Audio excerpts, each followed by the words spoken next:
Mandalorian, c'est un peu une bande de copains qui voyagent dans l'espace à la recherche de nouveaux trésors, qui massacrent sans scrupule des Stormtroopers et qui ne prennent même pas le temps de jouer à la PS5. Bonjour à tous, c'est Jérôme, accompagné de Terence. Dis bonjour aux gens. Bonjour. T'es dégoûté, est-ce que tu l'as pas la Play? Ah, je ne m'attendais pas à celle-là. C'est terrible, hein, c'est rupture de stock. Il y a des gens qui pensent pas à précommander. Aujourd'hui, comme vous le savez déjà, l'épisode 4 de la saison 2 est sorti. Chapitre 12, le siège. Il est temps pour nous de vous en parler.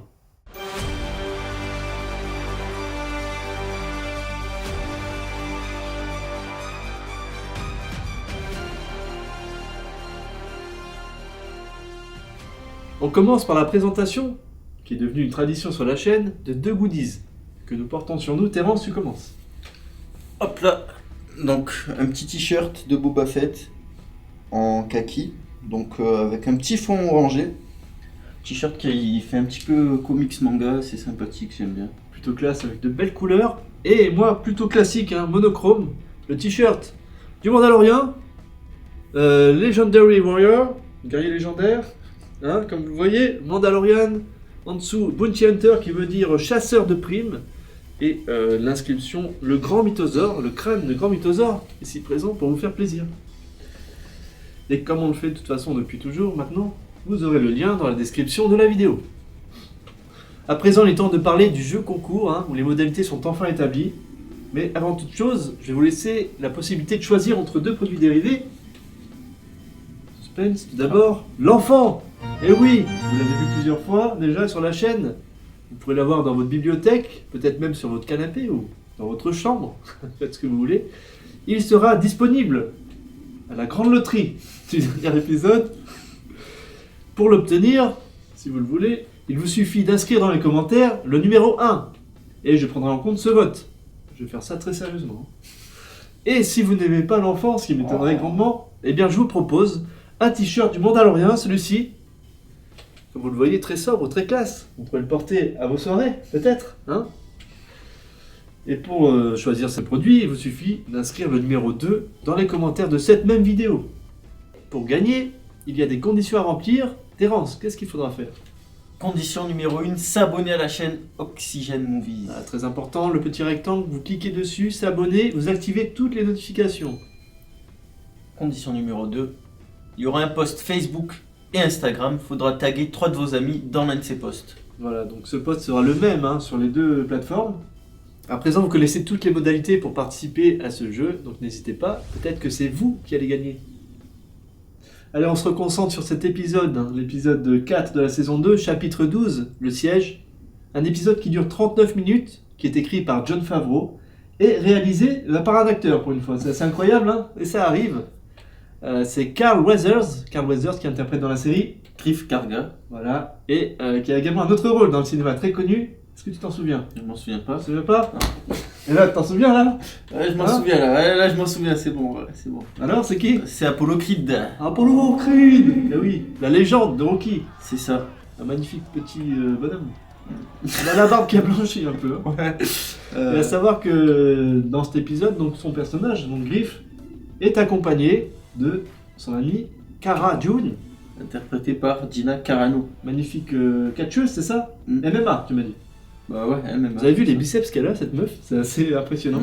Ah, franchement, elle est tankée. Hein. Et enfin, le grand retour de Moff Gideon, interprété par Giancarlo Esposito, un grand acteur que l'on a vu dans la série Breaking Bad. Exactement. Ah, là, tu réagis mieux maintenant.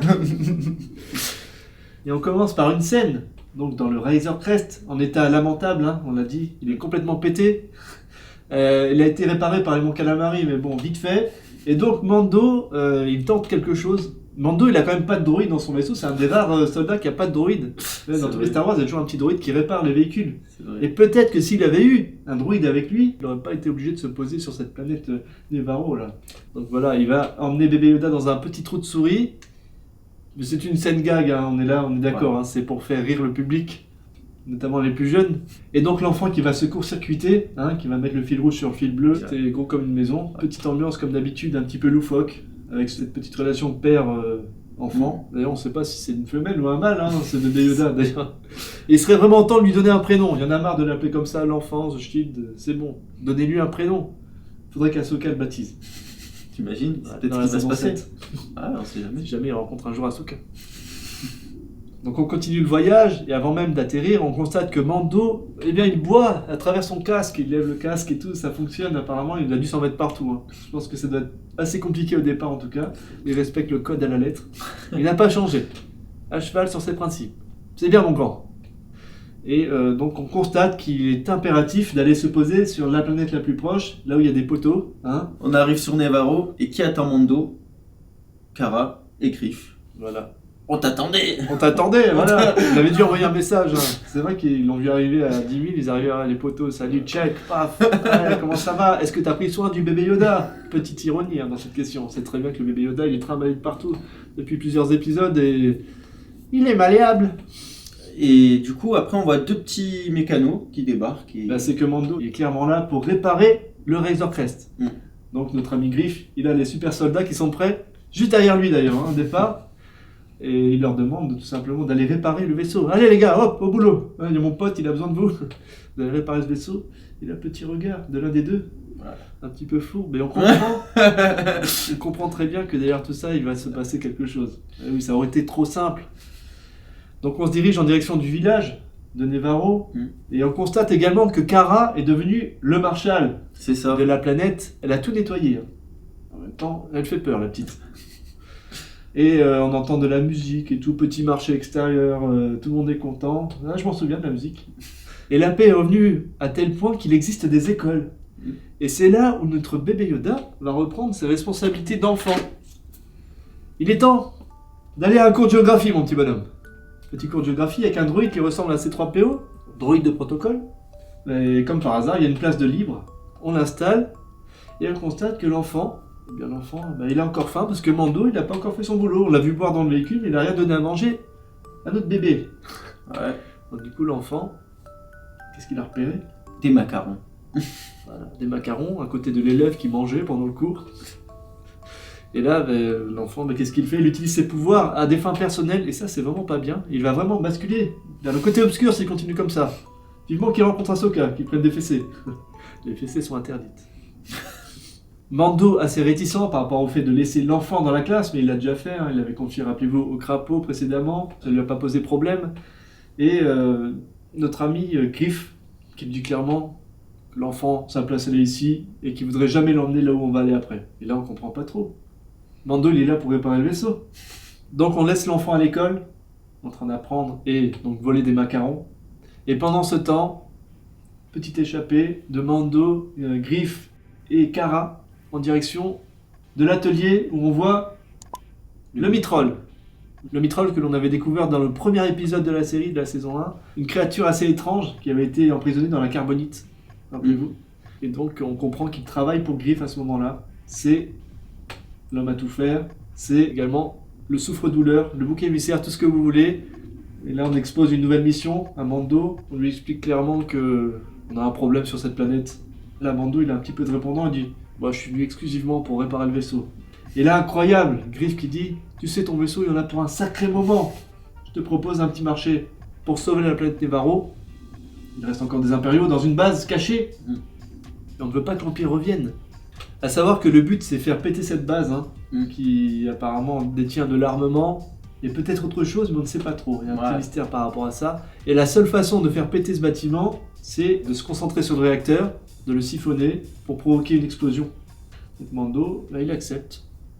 Comme d'habitude. C'est un bon soldat. Et on emmène avec nous notre bouc émissaire, le Mythrol, qui va conduire le Land Speeder. Tu nous fais entrer et j'efface une centaine d'années de ta dette.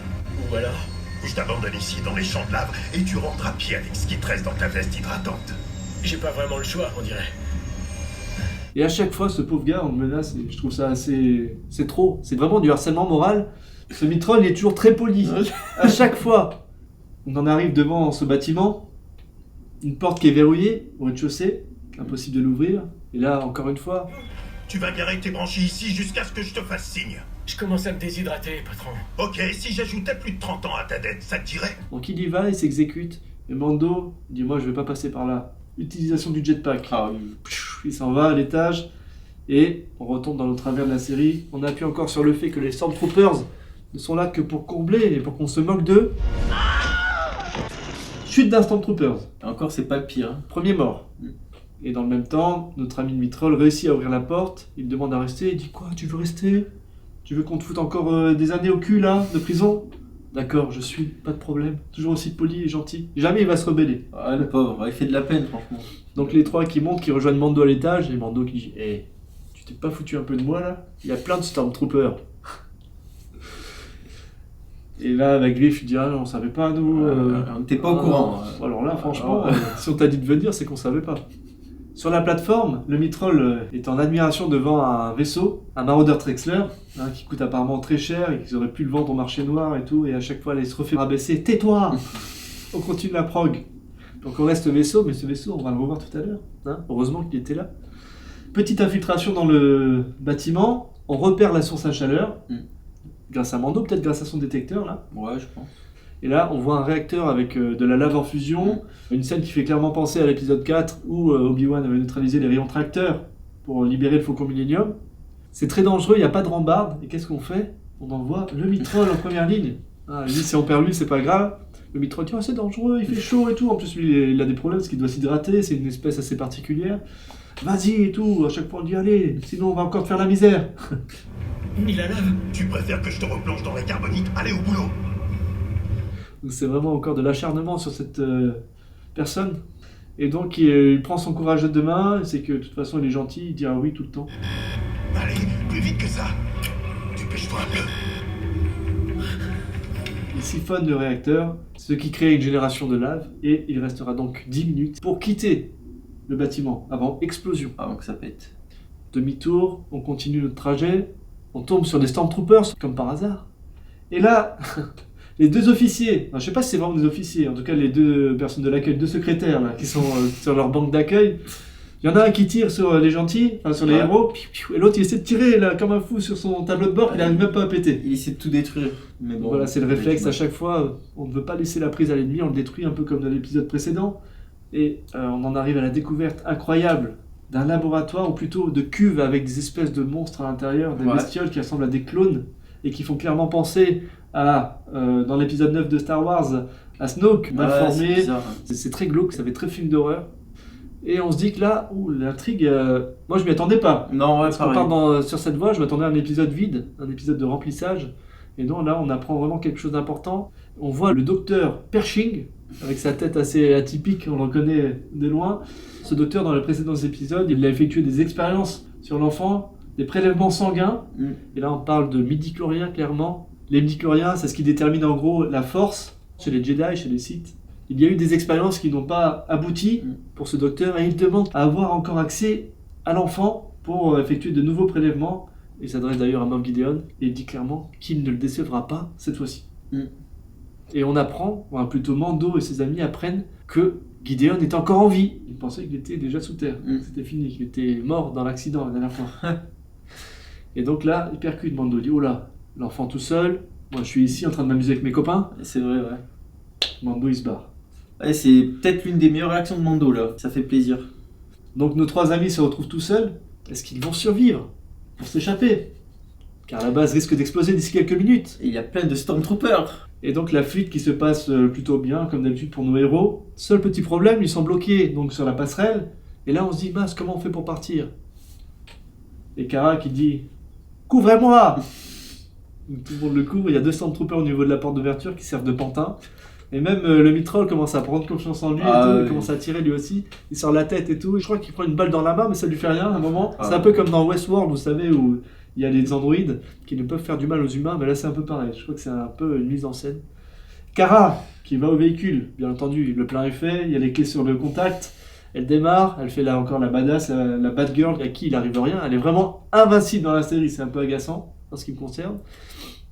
Allez, vous attendez quoi pour monter dans le vaisseau? Vous attendez une invitation?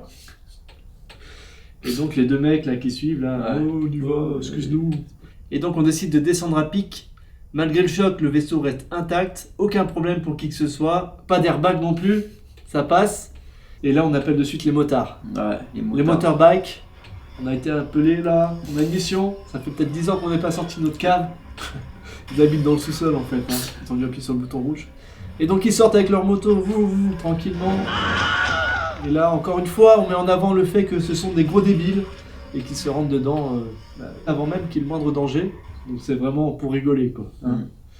Ils descendent, ils continuent leur poursuite. Je crois qu'ils terminent à 1 ou 2. Mais il y a même Kara qui s'amuse à en écraser un contre le mur et qui prend du plaisir, qui fait yeah. Donc on tue des gens et on est content. C'est assez magnifique, ça a été un petit peu, pour moi, vraiment utopique. C'est pas comme ça que ça se passe en vrai. Il y a un de ces motards qui a failli sauver l'honneur des C'est Stormtroopers. ça, il y en a un qui réussit à monter sur le vaisseau, Kara qui pilote, le bleu qui fait rien, et notre ami Griff au canon. Et donc il arrive à tourner la tourelle, tout ça. Et donc comme tu dis tout à l'heure, un mec qui est sur la motorbike qui réussit à monter dans le vaisseau, il s'accroche. Magnifique ascension. Hein. Ouais. Donc on voit qu'il a quand même de bons réflexes, il est capable de faire de bonnes choses. Il a même sur lui une bombe. Il la sort dans la main, il la montre bien, il annonce bombe. Et là il se place devant le canon, hein, il se met devant le canon quand même. Voilà. Et il va peut-être la poser. Et là je pense qu'on fait un cut au niveau du tournage, ils disent coupé. Écoute Stormtrooper, reste à ta place, tu laisses gagner les héros. Ah bon, t'es sûr? Ouais, c'est ça où t'es viré. Ah, ok, donc du coup ils reprennent la scène. Griff il est content, il tire avec le canon. La base explose en arrière-plan. Et là, on voit décoller. Nouvel espoir dans l'Empire. De magnifiques T-Fighters avec les ailes rétractables. Hein, j'adore, c'est stylé. Et une nouvelle poursuite qui commence. Du cockpit et tout, on se croirait dans le jeu vidéo qui vient de sortir. Hein. Peut-être que d'ailleurs c'est de la pub pour ce jeu qui ne se vend pas. C'est une autre histoire. Mais très belle scène où on voit enfin un pilote qui a sûrement son brevet, son diplôme, qui a enfin une mission. Enfin bref, le premier se fait dessouder assez facilement par le canonnier, Griff, donc qui chute, qui explose, et dans sa chute, en fait, il va percuter le vaisseau. C'est ça, il percute le vaisseau et du coup, la tourelle devient inopérante, elle est pétée. Donc voilà, donc là, ça devient beaucoup plus critique, hein, on ne peut plus se défendre, il faut vraiment un bon pilote pour esquiver les tirs des T-Fighter, et d'ailleurs, ils ne vont pas réussir à esquiver. On voit que le pilote est prêt, très concentré, il a bien aligné les organes de visée, il est clairement dans la cible, il appuie sur les boutons. Et là, on voit un laser qui part à côté. Incroyable. Donc soit le vaisseau est saboté, soit il y a eu mauvais réglage à l'entraînement, je ne sais pas. Peut-être un problème d'alignement. Soit, encore une fois, on met en avant le fait qu'il y a un vrai problème de fonctionnement dans l'Empire. Et c'est pas forcément que à cause des pilotes, hein. Peut-être aussi à cause des réglages. Un gros laisser-aller par rapport à la maintenance. Alors ce sont des vaisseaux qui ne sont pas sortis depuis très longtemps. Ou bien Kara est une excellente pilote. Ouais, oui, peut-être qu'au dernier moment, elle a dérivé et tout. Mais c'est ça, sûrement ça. Mais bon. Et donc là, on commence à s'inquiéter pour nos héros, vraiment. Et comme d'habitude, au moment, la Providence qui arrive. Un Razor Crest flambant neuf, un Mando en pleine forme, avec un bébé qui revient de l'école, de la garderie, tout content avec ses gâteaux. Il a même piqué carrément le paquet, hein, parce qu'à la base, il avait pris un.